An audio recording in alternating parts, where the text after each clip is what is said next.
Thank you very much for coming today.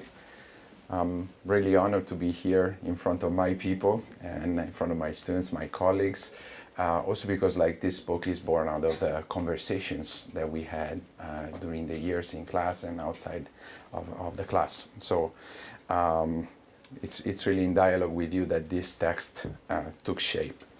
So today I will present my book, The Art of Objects, and here is the cover.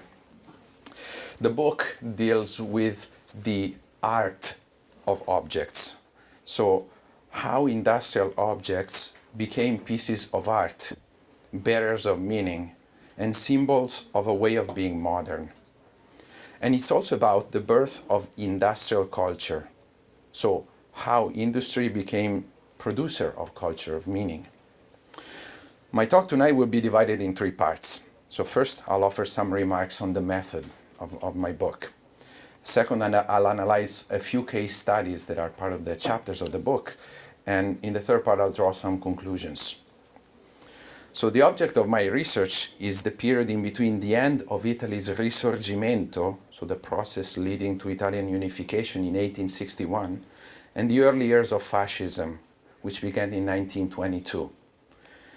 This age is commonly referred to as decadentismo, following the reading of the Italian philosopher Benedetto Croce, who in the late 1920s identified a posteriori the fin de siècle as a period of irrationalism, degeneration, and crisis, ultimately generating fascism.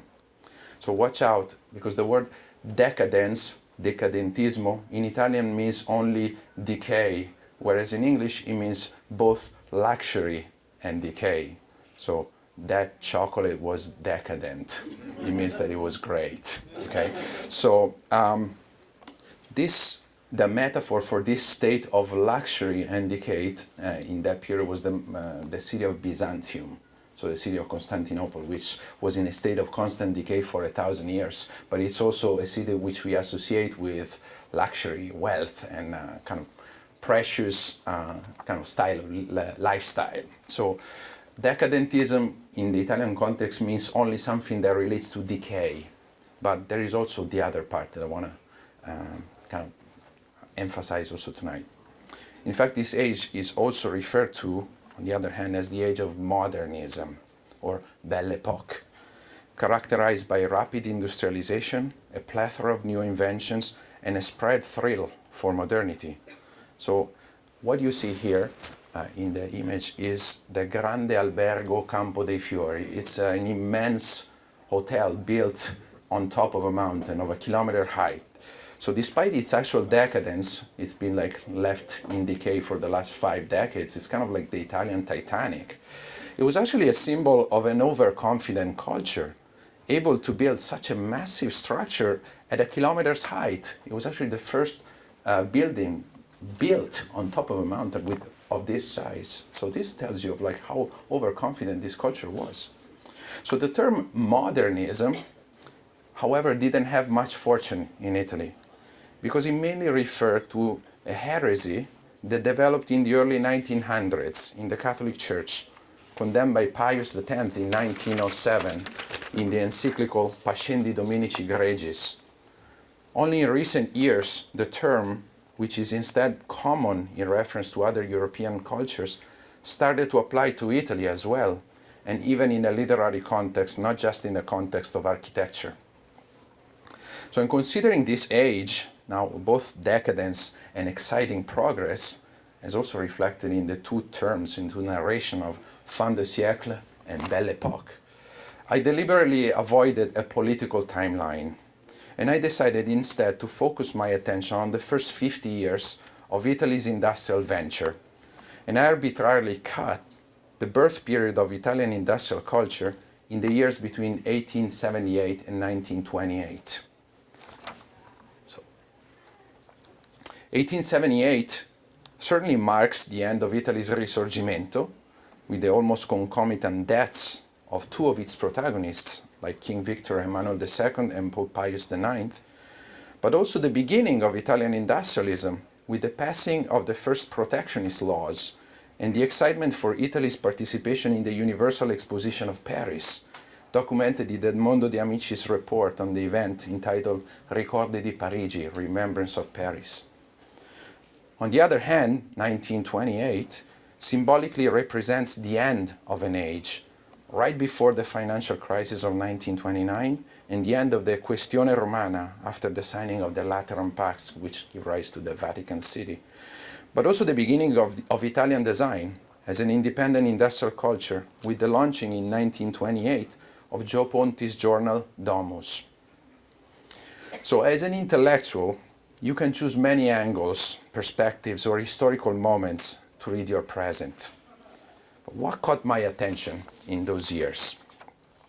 Certainly the striking contrast between the narration of decadence I'd always been exposed to in my literary studies with authors like Pirandello, Gozzano, Svevo, and as I was going through 50 years of periodicals like Corriere della Sera and Illustrazione Italiana, the extraordinary planning capacity and thrill for modernity that is expressed instead in contemporary newspapers.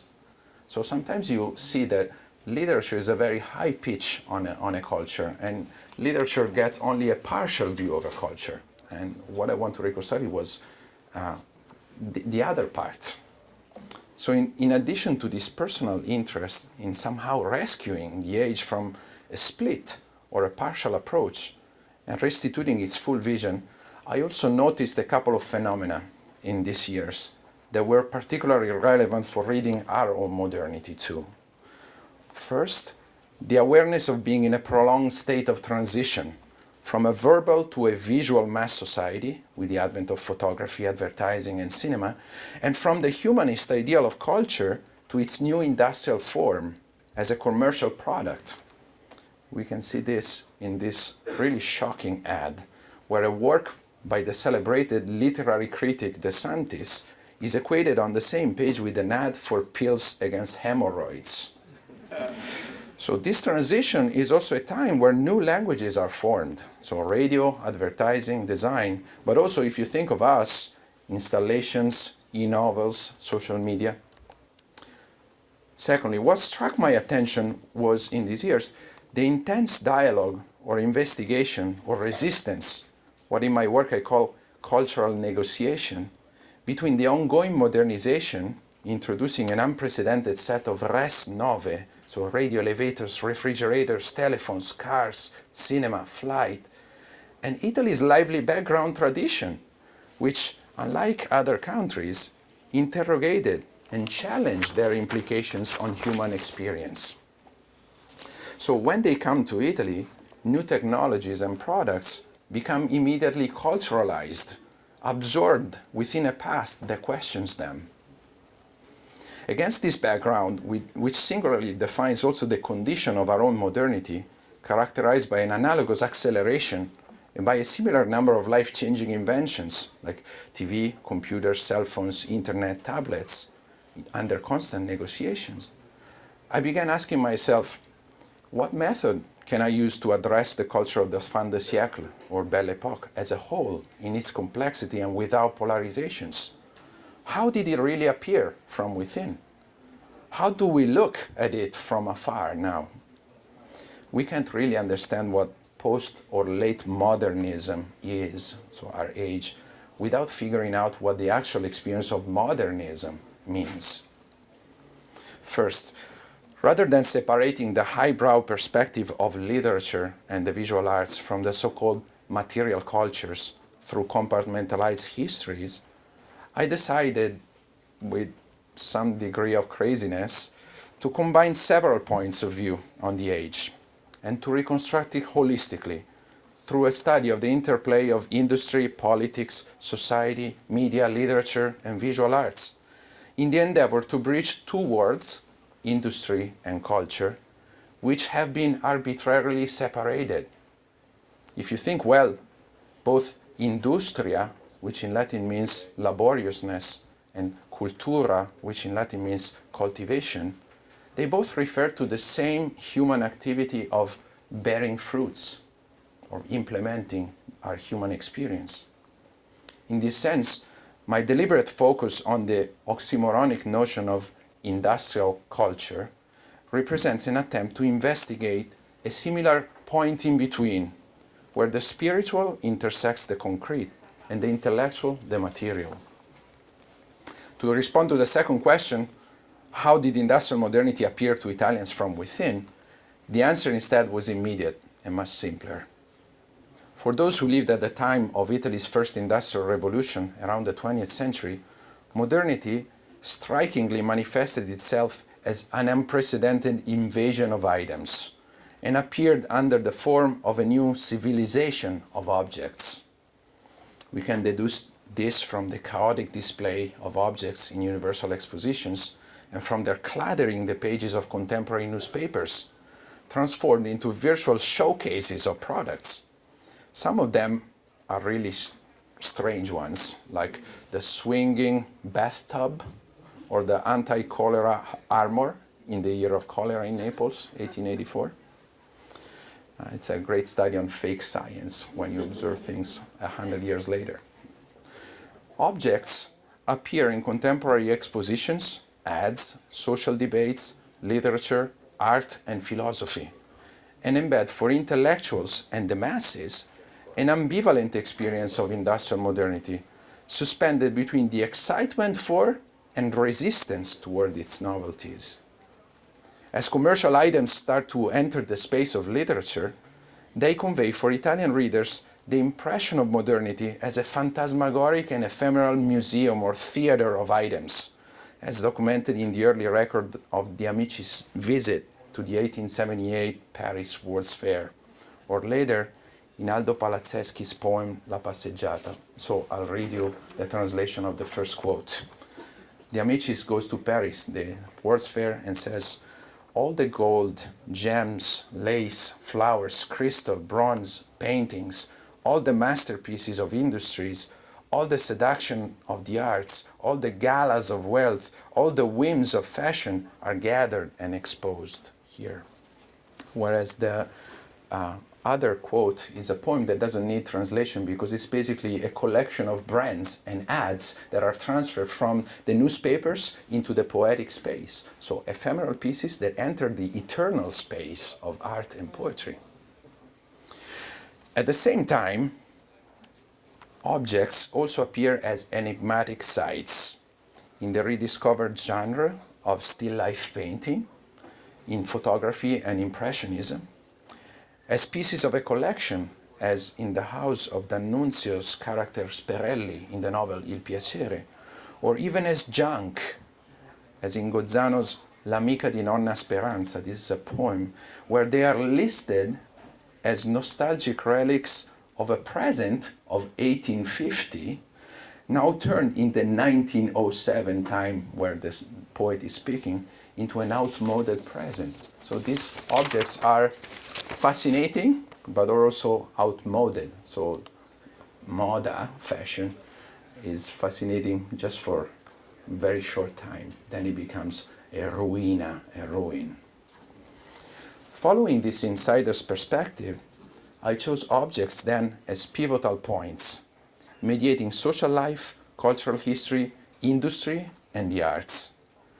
To us, viewers of a century later, objects offer the advantage to open up a much wider space of interpretation, less restrained by ideological preconceptions, less focused just on the intellectual sphere, and less constrained by the limits of single-minded studies on literature, art, philosophy, or media separated.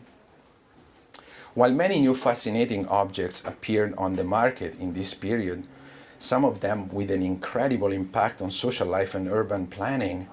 I'm thinking, for example, of air conditioning, 1902, without which American cities like Miami or Los Angeles wouldn't exist in their current form. We have to note, however, that not all of these objects acquire a cultural meaning. So I don't recall, for example, any work of art in Italian culture representing refrigerators. What I find striking instead is that some of these objects acquired a special value over the others. Among them, I chose a few iconic objects of mass consumption entering Italy during this age as the case study for reconstructing the uneven development of Italy's early industrialism and the irregular formation of Italian industrial culture. I decided to dedicate each chapter of the book to a different object, seen from the concentric perspective of its industrial production, related social debates, and cultural imagery.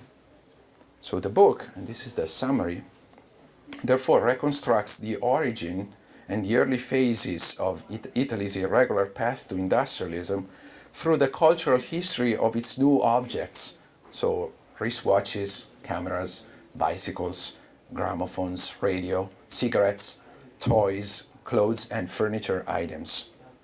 A brief note: cars, which entered during this age, actually spread only in the late 1920s. And airplanes, they will probably require a separate book. As these new products enter the market and social life, they embed the new culture of modernity by creating new collective habits like punctuality, touring, sports, home listening, smoking, photographing, and they create new social debates on physical education, performance, and timekeeping. As they break into the space of painting and poetry, they enact not just an ambiguous site in between culture and industry, but also a new epistemological space of reflection on time, body, play, leisure, and vision. So to establish an equivalent, if you put an iPad in a canvas, the same object you bought at an Apple store becomes something else. It undergoes a cultural scrutiny or investigation within the space of art. It's an ephemeral object that enters in an eternal space. So as objects intersect also greater contemporary debates, so watches on time against the background of the Bergson-Einstein querelle, bicycles on body in the aftermath of Darwin's evolutionary theory, or as objects come to symbolize a new idea of being. So in the figure of Palazzeschi's Man of Smoke, like a protagonist of a novel that is a man made of smoke, Perela, and they embody a new form of vision along the industrial diffusion of cameras. These objects also become philosophical symbols or iconic sites where the actual meaning of modernity itself is negotiated. So what do we know about this age if we observe it from the perspective of objects, or rather from the art or culture surrounding them?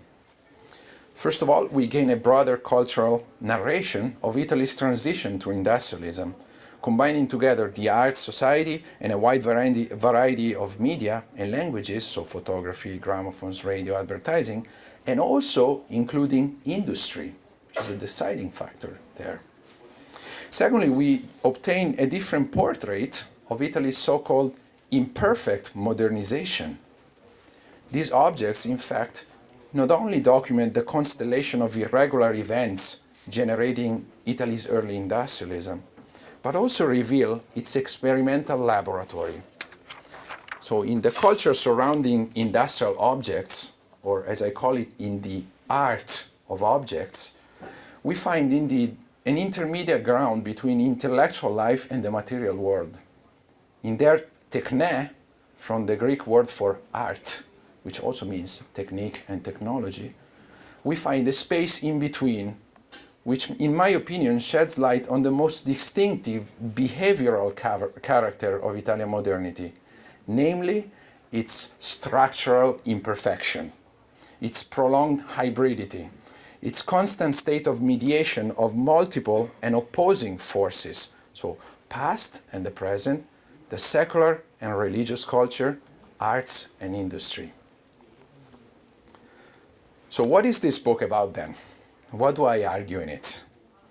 First, it offers an alternative cultural history of the fin de siècle or Belle Époque, which goes beyond the traditional interpretative frame of decadence modernism, and establishes for the first time a significant bridge between two mutually exclusive worlds of Italian literary studies and design studies. Second, it provides an investigation and a new argument on the origins of the culture of Italian design.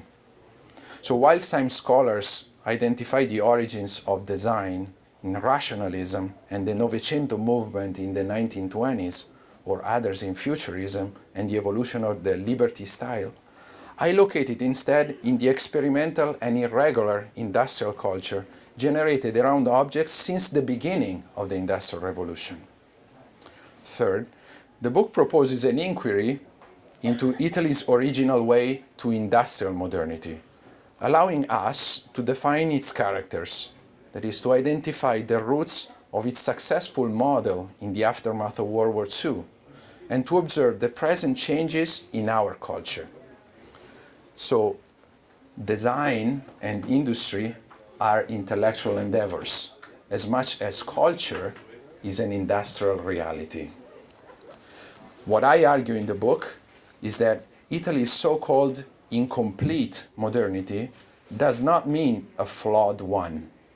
On the contrary, its incompleteness represents instead the core quality of its original approach to the modern world, characterized by temperance and permeability, and able to balance opposing tensions in new unpredictable solutions, constantly reinventing old forms in a new key. So Italy's creative success is indeed born in the soil of its perennial state of crisis, ever generating a sense of unending restlessness and therefore creative urgency. In this sense, from its origins to its success in the years following World War II, Italian design emerges as an aesthetic force for the quest of new solutions. If you think well, its flourishing against the backdrop of Italy's continuous political crisis since 1945 follows the same dynamic of the Renaissance itself, which developed in the 16th century as an extremely sophisticated aesthetic language on top of the same background of Italy's military and political collapse. So how is this narration unfolding together? Every chapter starts with an episode, which opens up a space of reflection on the Italian social and cultural history of those years, and continues with the history of the objects that are often reinvented from a previous tradition, combined with the narration of their industrial development in relation to entrepreneurs like Senatore Borletti, Edoardo Bianchi, Davide Campari, Giulio Ricordi, Vittorio Alinari. And it is also followed by the account of their transfiguration in contemporary ads, debates, literature, and art. So rather than going over all the essays, I would like to offer a couple of examples from a few chapters on time and bicycles to give you a sense of how the story unfolds. If you want more, I invite you to listen to the podcast episodes on my series, Italian Innovators, which are based on my book. You can find them on iTunes, SoundCloud, Stitcher, or at italianinnovators.com. So time. In 1883, the year before the 1884 Meridian Conference of Washington, which ratified the world standard time, Rome hosted a geodetic conference, which passed as its conclusion the need to establish a new origin for time. So no longer the heavens, the stars, the moon, but rather London and a mathematical algorithm as a new immanent source of time. We are natives of this and we don't get how crazy it is, but like if we say that the origin of time is London, it's quite a funny thing to say, it's quite a statement. So this was like felt at the time, especially in Italy, where the idea of an eternal time is felt a lot. So as the circular idea of time is dismantled with its perpetual recurrence, and a new linear idea of time develops with its ever-changing progress, Italian artists react with a mix of excitement and resistance. So in the 1883 novel, so the same year of the Roman Conference, by Matilde Serao, Virtù di Checchina, La Virtù di Checchina, Checchina's Virtue, the author stages this overlapping of thrill and fear for the new accelerated time in the image of the protagonist's idealized wristwatch, which is a symbol of her mastery in managing an extramarital affair, but also of her fear. Here is what she says to a friend about it. And we can read this in reference to actually World Standard Time. She says, "You can't believe how terrible it is not to have a watch when you have a lover. You're always on the wrong time. You are too early, he is not there, and it's a slow death. You are late, a quarter of an hour has already passed, and for another quarter of an hour he pouts. Men are annoyed by waiting. If once at his place you ask him every 5 minutes, 'What time is it?' this question will irritate him. You're always late on your return home, with such a bewildered look that it is a miracle that it doesn't betray you. My God, what I would do to have a watch." In parallel, and this is like the quotation in Italian, in parallel, Segantini, a contemporary painter, elaborates a disquieting vision of the new time in the 1891 painting Mezzogiorno Alpino, Noon on the Alps, depicting the fiction of time, the new time, in the gap between the solar time and the shade, which indicate something that it's not an actual noon. So it's a fiction. The time we live in is actually a fiction. In the industrial realm, the overlapping of time of eternity and ephemeral time of progress is also repeated. So Italian times then are related to two models of clockmaking. One, Bulgari, 1884. It was founded the year after the Roman conference. It's a model anchoring time to the timeless. So Bulgari opened a shop in Via Sistina and then in Via dei Condotti, which is right in front of the Spanish Steps in Rome.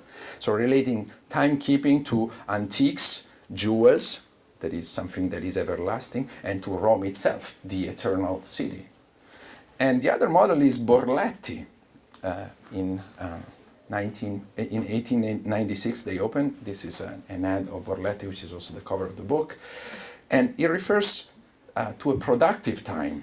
Borletti was producing alarm clocks.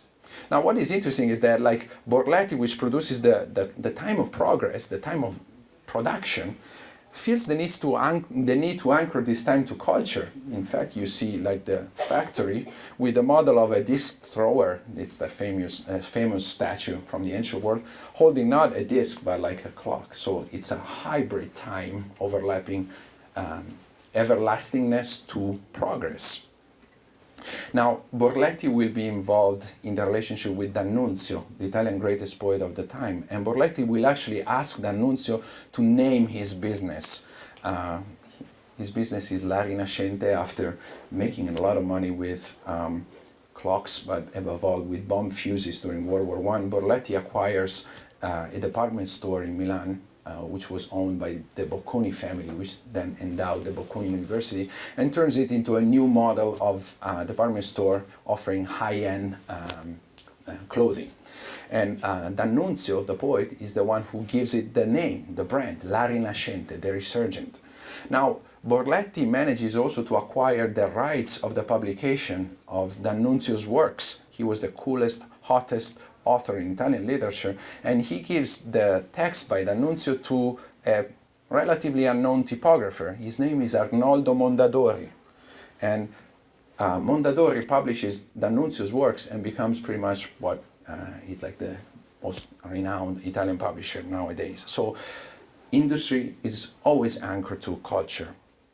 Now, modern Italian times are also, in their overlapping of eternity and progress, are really an enigma, we can say, with the metaphysical painter Giorgio de Chirico, who designed in 1911 the so-called Enigma of the Hour. It was like the 50th anniversary of Italian unification, and here is what he comes up with, the Enigma of the Hour.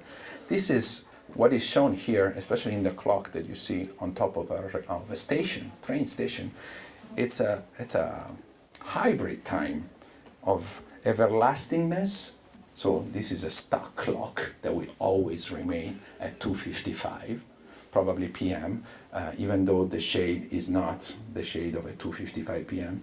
And at the same time, it's a time of progress, because this is like at 2:55 p.m. on a train station. So it's a time that indicates something that is going. So it's a hybrid time of eternity and progress. And at the same time will be staged by fascism itself, which later will conceive itself as a secular religion in between immanence and transcendence. Now, bicycles. So in 1893, and this is the episode where I start from, Milan organized a cyclist congress, which created a great buzz in the city. Not only because of the bet of a famous cyclist, Luigi Masetti, to go to the Universal Exposition of Chicago in his bicycle and report about it on Corriere della Sera. So kind of a Jules Verne kind of narration. But also because during the conference there was a split between 2 points of view about the new invention, bicycles. The one, velocipedismo, focused, like connected bicycles to racing. The other, biciclettismo, connected bicycles to touring. So after the creation by Edoardo Bianchi of the bicycle, so the model with 2 wheels of an equal size in 1895, the Congress of 1893 started the process of culturalization of cycling, of the product. So in 1894, the year after, the Touring Club Italiano was founded around biciclettismo. And here we have like the cover of the magazine of the Touring Club, which is designed by Umberto Boccioni. He's one of the top painters of Italian art in the 20th century, who opens up with the first issue of the magazine of the Touring Club with the design of paving a road, okay? The idea of like culturalizing asphalt, the road, which is kind of a brutally industrial means of connecting 2 places. But it becomes culturalized. And then a couple of months later, he actually designs the ad for Bianchi.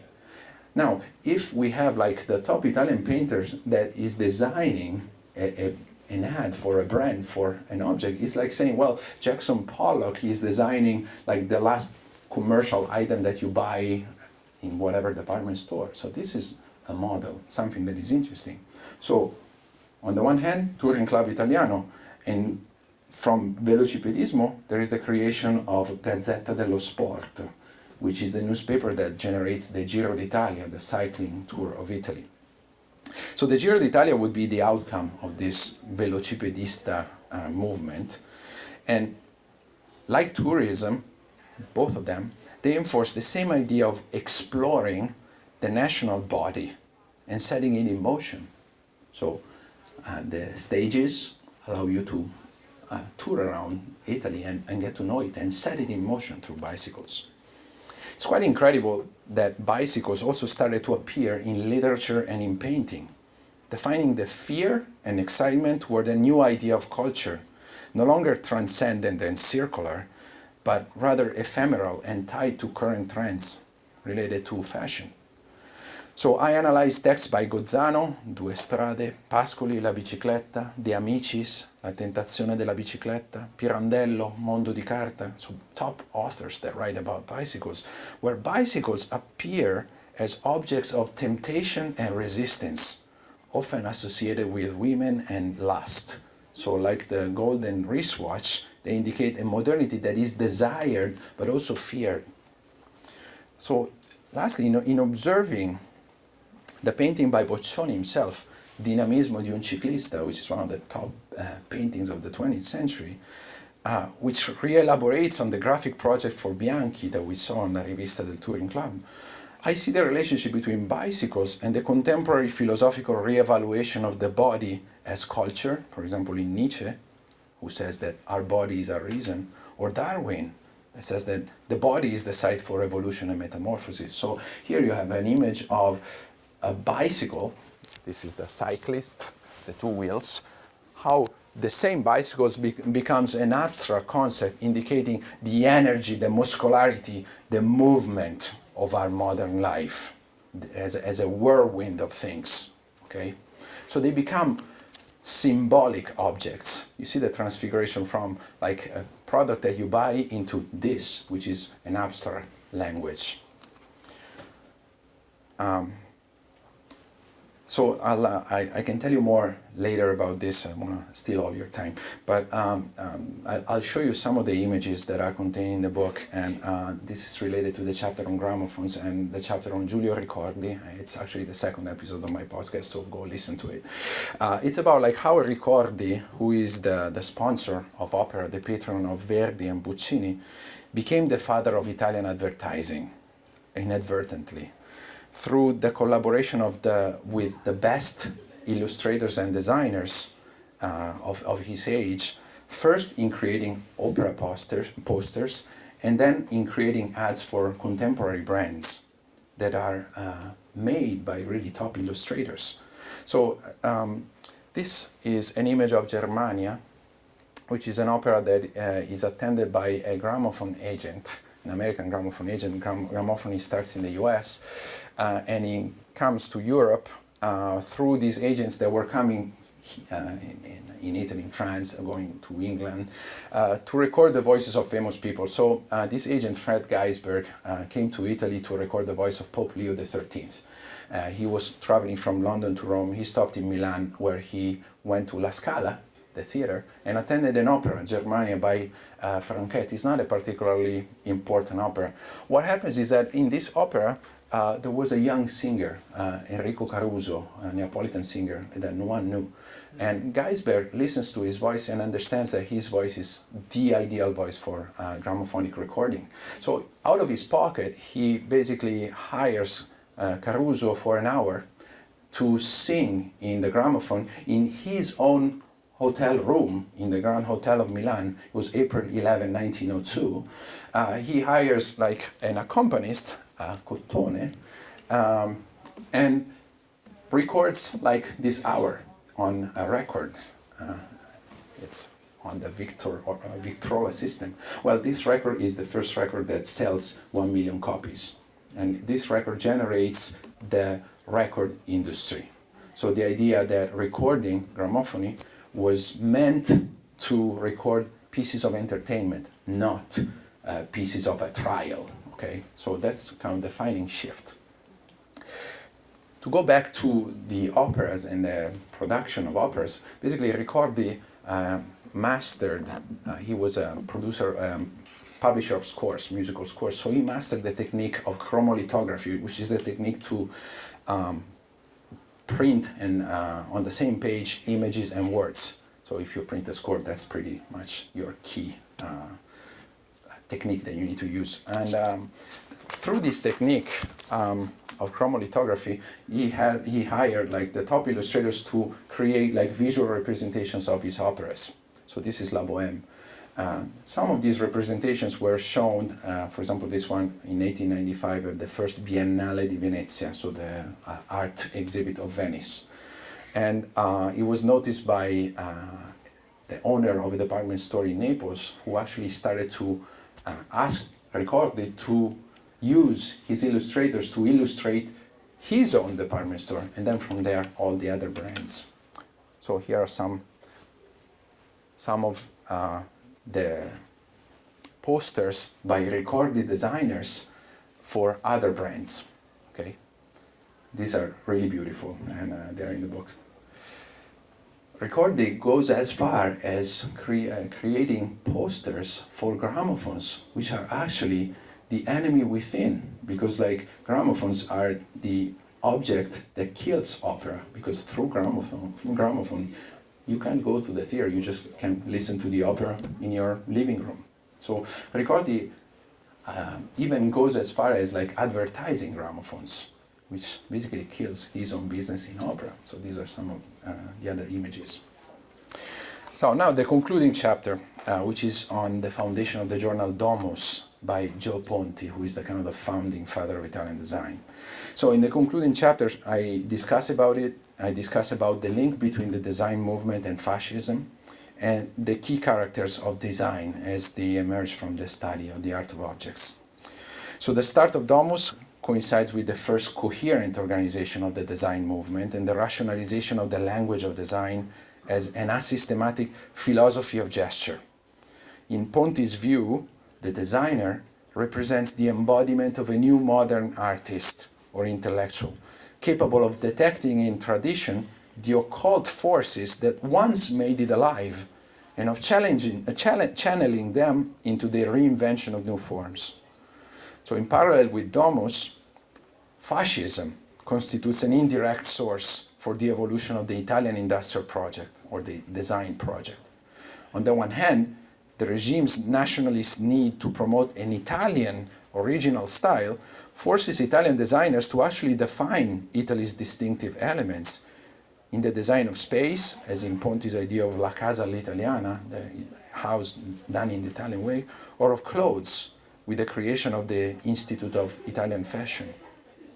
On the other hand, the imposition of autarky and the scarcity of raw materials puts in place an experience of limit, which paradoxically launches an inexhaustible creativity and the quest for new solutions. An example of this dynamic can be detected in Alfonso Bialetti's coffee machine of 1933. It would be an episode of Italian Innovators, which transformed the alternative and light metal of aluminum into a platform for one of the most iconic technologies and aesthetic pieces of Italian design. So in conclusion, what are the characters of Italian design that emerged from this study? I named them pretty rapidly. One, collusive capitalism. So made of family ties and irregular collaborations and commissions without any specific master plan, as it happens instead somewhere else. Second, eclecticism, which is born of the layering of styles in Italian urban spaces. If you go into a Roman church, you will see a space with medieval, Renaissance, Baroque styles all together, and they don't have anything in common one with the other. So this eclecticism, which creates a creative state of constant experimentation.